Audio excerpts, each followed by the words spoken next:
Shalom. I want to thank CAM for putting together this very important event. The fact that we are able today to hear the survivors, it is a miracle. We should grab this opportunity and listen to any survivor. Their stories is a legacy for our future. Today, we remember the 6 million Jews who were perished during the Holocaust.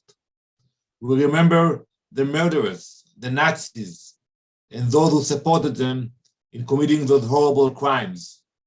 We remember the bystanders that actually allowed it to happen and kept silent while they knew exactly what's happening in Europe.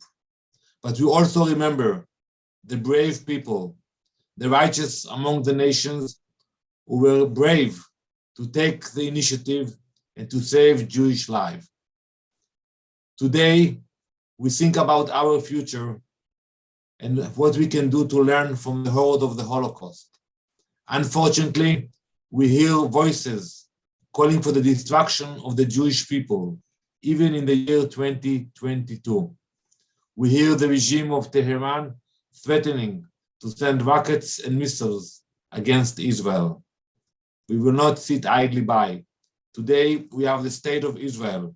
We have the strong IDF and the capabilities to defend ourselves by ourselves. I will always remember the words of my dear friend, Mr. Eli Wiesel, may his memory will be of a blessing for us, who told me once that we should always listen very carefully to the threats of our enemies and pay more attention to those threats than to the promises of our allies.